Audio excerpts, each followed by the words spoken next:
come out, show some of the fun stuff. If you're joining us, we're still a couple of minutes before start time, but thought we would let you see our new satellite cart. We'll actually be demonstrating that a little bit today. All right. This is, we're going to be using, for our purposes here today, will be the block shaver. This can put in at the 1000, the 3000, or the both cube shavers or the block. What this has is a small storage area in here, the hand wash basin. In there you can store your flavors, extra cups. Also has a cash drawer that I can't get open. Try to do things with one hand is always a bit of a challenge. There we go. So we got a cash drawer that we can operate on. And what we do, simply shave the snow cone, hand it to the customer. And what you have out here is all your flavors. So we have an opportunity to come in and have 8 flavors, which you'll see from the top. 4 flavors on each side. Those 4 flavors then feed down to the 8 that we have down below. So you're able to just hand to the customer, let them make their own. The nice thing about this is the simplicity with which you can move it around. So what I'm going to do, grab my handle here. All this is a pull handle, and I can take this anywhere I want to go.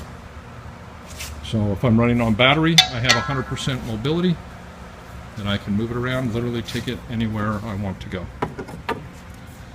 Hang my handle back up, just a little hole there to suspend it from. Okay, and it looks like we are, oh, we're not quite 1 o'clock yet, so I'll talk about a couple of other things. You'll see these posts, holes here. This actually has a top that can mount above it and allows you to show or have above that will look like the top of one of our kiosks or buildings where it's an attic space that you could store. In this case, I simply don't have it on there today. I'm trying to keep this a little bit simpler and cleaner as we go through it.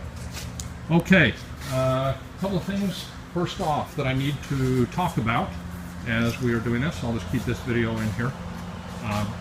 As we get into this, we're going to be talking about block ice today and different ways that it's made.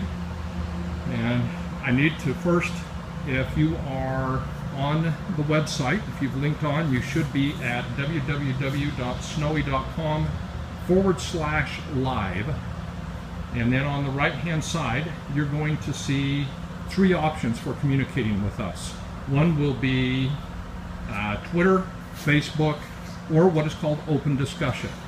All you will need to do on the open discussion is click on that. It'll give you an option that you can post as a guest or sign in. Hit I want to post as a guest. You put in your name and email and it will connect you. You don't have to have any other platform, no passwords, no using Twitter, Facebook, just a very simple open discussion catalog or dialogue in there. Okay, with that being said, our topic of discussion today, I'm going to turn this around. Oh, look, there's my ugly mug. So we go in, we're going to walk into my commissary here. What we're going to be doing today is talking about block ice. I don't even know why I did that. I don't even want to look at myself. Okay, our focus here is going to be block ice. And I'm going to hand the phone off here a little bit so I can be in it. There are 3 types of block ice. There is what is called a compressed ice. And what a compressed ice is that they'll take sometimes it won't be a square like this, usually it'll be a vertical square, and they'll dump in cube ice and then fill that with water and then freeze it. The problem is it has air pockets and you have 2 different ices, one's already froze, another trying to freeze them together. It ends up putting it into a block shaver. It's not a solid block because of the air pockets and everything, so it will break more, it will chip. You'll end up with a lot more granules. Our 3000 shaver with a cube shaver will shave as good as just about any of the compressed ice that's out there. So if you're not going to go to a true block ice, that compressed ice really doesn't gain you any advantage over a good quality cube ice. And we can have that conversation another time. What I want to look at, the other is a lot of people want to make their own ice, and I stuck a couple of these in the freezer last night, and I want you to see a couple of things you got to be careful of and monitor as you go through this. Perfect example, if you look up close here, come in. Notice how this ice has formulated, has come up. What actually happens, it's really interesting, this bag was closed, and as it froze, the ice will actually expand by 11% as it freezes. So what you have with water, I should have had it 11% below the top. I was a little less than that, so that excess, actually as it froze, it pushed and came up. And it's interesting to see these little ridges. All that is where the bag was kind of closed around it. It'll literally form to that bag. It does it on all of them, just forms to it. So you want to get where you have your ice a little bit below the level, bring it down about 10%, and that way when it freezes, it'll be solid.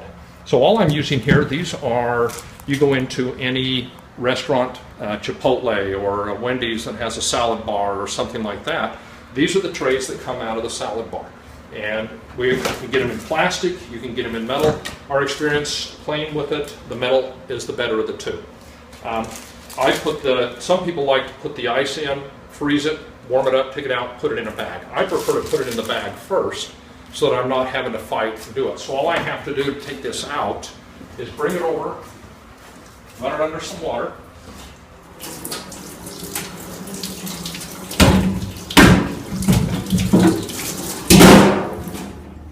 And voila, it's done. Oh, need my tray. So what I'm going to get here, now I can put another bag, put some more ice in, it's ready to go. This is going to be my problem when I go to put it in a machine. So all I have to do, take the chipper that comes with the machine, and it's ready to go. In fact, let's take it out and stick it in a block shaver. So we'll walk back out here.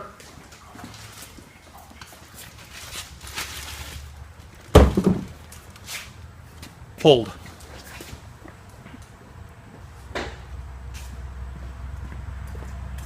When you freeze the block ice like that, sometimes it gets a little difficult. I'm hoping everybody can hear me. If you freeze the ice in a bag, the bag will tend to stick inside of it.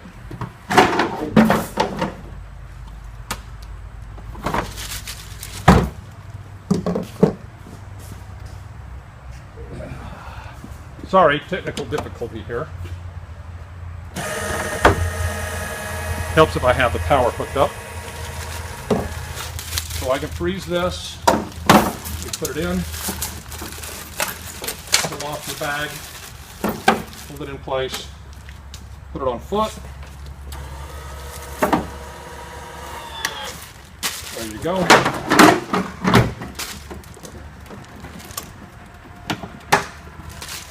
And just like that, you got the Snowie shaved ice. Is there a message on the phone? Yeah, he just said he can hear you. He can hear me fine. Good. Wanted to make sure we could hear. We've been doing some technical testing with this. Oh, nothing better than good quality shaved ice. So the idea with that was just to show you that you can take those block or those little trays, stick them right in your freezer, make your own ice. Very simple, straightforward, any excess. That's what you have the chipper for. Level it out, fits right in the machine. I do get asked max size on the machine. I believe the max size is 7 by 6.5 by 12 inch.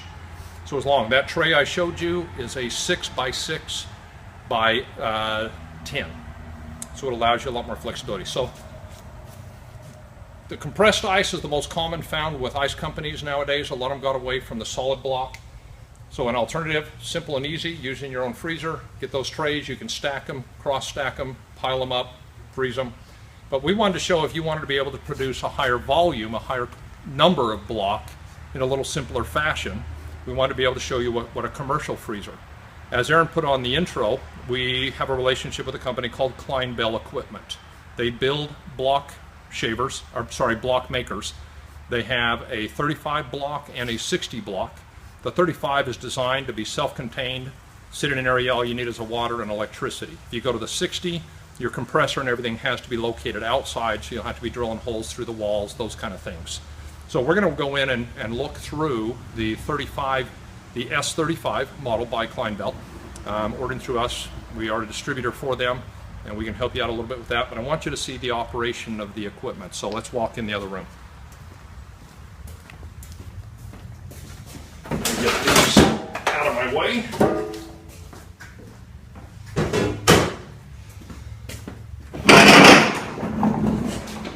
what we do is the machine, you can come in a little bit closer, Kelly, and show this. You'll see it's got 7 wide, 5 deep, and you'll wonder what these boards are in here. What they're for is as the ice freezes, gives it expansion room, but it also allows you to maneuver and to break the ice loose before you pull the bags out, and we'll show you how that works. The power on this that it comes with is a 200 and there we are, 220 volt or 250 volt is what it shows here, but it's 220 volt on it, and we would simply plug it in. Here's our hookup. I'm not running the equipment today. We're at the end of the season, so I don't have a whole bunch of ice sitting here freezing. We normally, as I put the bags in, and what I'm going to do is just show you the simplicity with doing it. Instead of freezing the ice again and then having to bag it after the fact, this whole design is you fill your water supply, and what this is actually a scale. So it has, I'm going to let it stop and then I'll show you what it does here. Turn it off. I'm going to borrow that for a sec. If you were to walk around and look at the back of this, you will see here that the scale rotates. These are actually plates that have weight to them, except I can't get my fingernail under one of them. But those plates actually allow it so I can measure the amount of water that I want. There's one of the plates. And so I can put those plates in and get it. What I'm freezing to is actually the weight that's shown here. This is a 10-pound block of ice. And so we freeze to that, or we fill it to the 10-pound mark. I lift it off the points, take it, set it in my machine. Ready to go. I grab the next bag. And even the way we put it in here, put it on, you'll see these 2 little pins on the back. Take it, you slide it over those pins, turn it on, let it fill, and again, as soon as this drops and hits, I know the moment it hits, I've got a 10-pound of water in there. Shut it off, again, I'm lifting off. Now, even the way we place this in here is critical. The logo here, you see the ice and the 10-pound, that either has to be placed to the front or the back. If you turn it sideways, the water will actually get underneath and freeze. Underneath, there's a little ridge down here. So keep the label forward or backwards, drop it into place. 2 people can actually knock this out pretty quick. One person by themselves, you gotta kind of work in between as you're filling and bagging and moving it. But it's straightforward. Obviously, as we thought about, it's 35 block that'll make out of a single machine. We happen to operate 2 machines here. We supply 4 stationary locations and keeps our ice on a pretty good basis. The next thing we do is, as I talked about, the problem of the excess ice doing where we talked about how it formed around the bag and it wasn't a nice and level. If I took this bag in here and twisted it like this, as it froze, it would form to the bag and would have this image, this glacier almost like thing looking up from it. So what we do is, as we finish with these, we grab the bag, pull it up. What that does is get rid of any creases that might be in the side. So I pull it up to get rid of the creases and I keep it open. When we're done freezing, it will now have a nice even flat top. It'll still expand the 11%, but it brings it up close to the top here. You can see if you look inside here, I'm about 1.5 inches to about 2 inches below the limit here. And it'll freeze up and come up about 1/2 inch short of that top. So I have a very nice, neat, clean. We close it. We are now done. The amount of time this will take between 16 and 18 hours. If you're in a high humid area or high humidity or a very hot area, that can take a little bit longer. If you have an air-conditioned commissary, it's going to do better than if you got a non-air conditioned. So the hotter it is, obviously it'll take a little bit longer. Under almost any circumstance, it'll freeze within 24 hours. So if I'm in a rush, we're in here about every 16 to 18 hours, filling orders and pulling the ice, getting it ready. Once we get on our normal routine and we're not under a crunch, we're in here once a day. And it takes about an hour to go through and empty both coolers. Now, we're going to take this, and I don't have it actually frozen. I pulled some, but to give you an idea, if you look at these bags, the first thing you'll see here is a nice, even, flat top. And that was the purpose, as I talked about, that the bags are all straight up. And so when I open this up, those bags will all be there. Now I have some here that I've already pre-bagged. I don't actually bag them here. I just wanted you to let it see what it would look like. So I take this, I lift it out, I take it, spin it, and then you take your clip gun, clamp it around it, voila, that's done, ready to go into the freezer. And so you can literally just go through and you just grab a couple of bags at a time.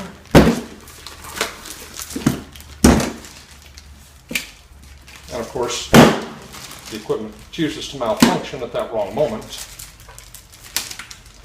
That's why I keep 2 guns handy, or 2 clip guns. What happens is those clips sometimes get bent in there and they just don't slide through it like that. So what we'll do is pull them all out, set them here. One person's pulling, another one is clipping them, getting them ready, and then we'll take them out and stick them in the freezer. Clip the last one here. And we're ready to go. So I'll literally just pull all these bags out.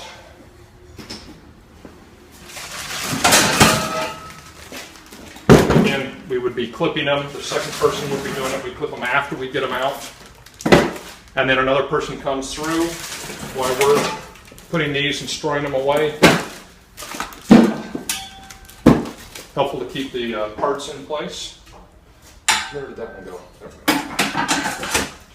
Now what I would have done, come up a little closer, Chloe. I forgot to do this.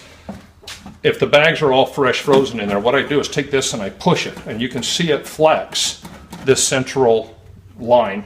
This is where the freezing coil is, but as I do that, it breaks loose the ice in between. And then I take and turn it this way and do the same thing. Pry it this way, and it just shifts the ice that it'll break it loose from being frozen against that edge, and then I can slide them out, put my lock on. Are there any other questions? On the other, do you have your other phone handy? Yeah, it's right there. I heard it though. So now we take it out. Now what I do at this point, I would take it, put it in our freezer, and I try to keep, if you've talked or watched any of our videos on the cube shaver, we try to keep the ice between 17 and 25 degrees. The idea is below 17 it's real powdery, it's almost too cold. Above 25 it gets soft, and as it's shooting you'll get that backed up in the throat. You'll get those bars that it shoots out of the throat, or the mechanism where the ice is coming out of the chute. With block ice I keep it a little bit warmer. Cube, if it's too cold, you can pour water on it. The problem is if you pour water on a block, it'll shatter it, because it's a solid piece, and that hot or just lukewarm water, room temperature to it is hot, and it'll shatter the ice, and then you've ruined your block. So what we try to do is we store this in here. I just keep a thermometer handy that I can stick in to keep an idea. I keep it about 20 degrees. I think I pulled that out before I looked at it. It was right at 21 degrees. And that way my ice is completely ready to go, and I can easily now take it right into a machine and do that. So what we're going to do is now follow the same idea as we did when we took it out of the metal container.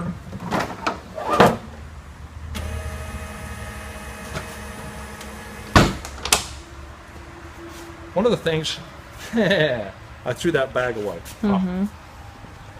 Never do this. I picked it up off the ground. We're going to dispose of this, so if the Board of Health is watching, we do pay attention to that. But I don't discard the bag. We keep it on the counter, and that way at the end of the day, I don't have to, cube ice you end up throwing away. With block ice, I can take this, put it back in a bag, take it, set it back in my freezer, and it's ready to go again the next day. So I try to always keep that handy. This one, you ever wonder what ice does to let it shatter?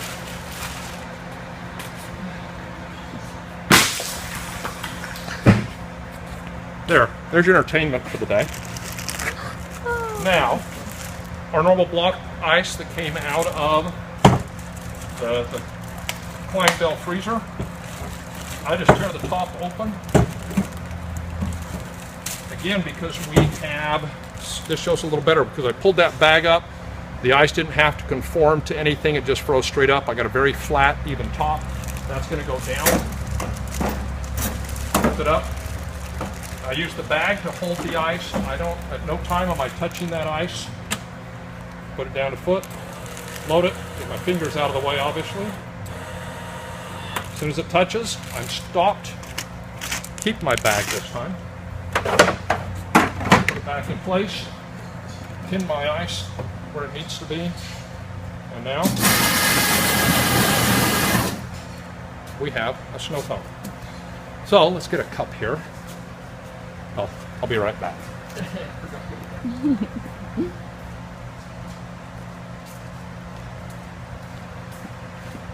A couple little things as you're shaving with the block, and you may have seen this on some of our videos. The plastic flap directs it. If you wait too long, it'll start to back up. The other is you end up with a lot of ice on top. And so you end up, as they put flavors on, it runs all over the place. So we try to minimize that. Or unfortunately, I see people do this, or they do this. And what that does is it puts a nice hard surface on it. You can't even hack it. I mean, it's like, you know, packed ice again. You defeated the whole purpose. So with the block, you got to anticipate, because it's going to run a little longer to get that ice out of the chute and to take the pressure off the blade. So I stop just before it gets to the top. Then when I form it, I have a nice, smooth, even top. Then I'm going to come in here, get that out of your way, and put on your flavors. I happen to be a big fan of lemon lime. One of the things you'll notice, and this is one of the real advantages of shave ice, is that it holds that flavor all the way through the ice. And people ask me all the time, how much ice should I put on, or how much flavor should I put on the ice? And it's interesting because everybody thinks you got to have it. This is why you don't want to use a clear cup, because you don't want the ice, or the flavoring all the way to the bottom. The way it should be, I'm going to make a mess of myself, is just like this. And by the time they eat to this point, it will have penetrated further down. So you want to, when they start eating, it'll still work its way down through that flavor. I'm not going to do that. When you go to the medium cup, but as you're looking at this, where the cup sits, that's how big your top should be without packing it. The purpose of that is to form your ice. So when I'm doing a medium, it's not going to go up as high. Bigger top, bigger cup. But again, well formed. I'm not having to pack anything. I've got very fluffy ice as opposed to that stuff that was packed that we did earlier. At this point, I want to kind of open up. Erin, do we have any other questions? I think that was pretty much everything we wanted to go through. Why don't I take that for a moment? Tell me if we have any questions on there. You said no questions so far. No questions so far. Well, that means either I've made everybody so confused it didn't make any sense, or we answered all the questions as we went, which we hope we did. It was a little shorter than our normal, but we thought it'd be important to just see how the block ice is done. And, you know, what you end up with is stored in the freezers. I do have people ask me, how much more space can I get with this? I can fit 3 blocks of ice in about the space I could normally do a 22-pound bag, just because you don't have all the air pockets in between. The other is, how many snow cones can I shave? I'm actually working on some numbers. I'll have a more precise one here to give you on a normal usage at a location. But I'm estimating so far it looks like it's roughly about 35 on a 10-pound block. That's 5.5 by 5.5 by 10.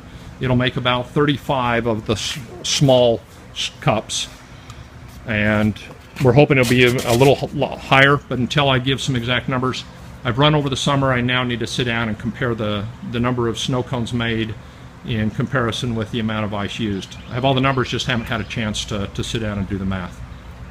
So unless there are some other questions, ask Aaron, Aaron, just ask me if there's anything he needs me to cover before I sign off. You'll even see, for the most part, other than where I made my own ice, I didn't even use this with the normal. I put it in, as we talked about earlier. Back this off. Hit raise to load. And I can now take my bag, take that bag and put it right back over the ice, and it's ready to go for the next day. So my waste is almost nothing. The only thing I'm going to have is, when we get to the bottom, you're going to have about 3/4 of an inch of this is what's going to actually be bad. it won't be able to, if you shave below that, it just shatters it. Don't try stacking them. It doesn't work, and you end up with a bunch of chips and granules in it. Okay, then I guess we are complete. Thank you folks for joining us again for another one of the Snowie webinars, and we'll look forward to seeing you next time. Bye-bye.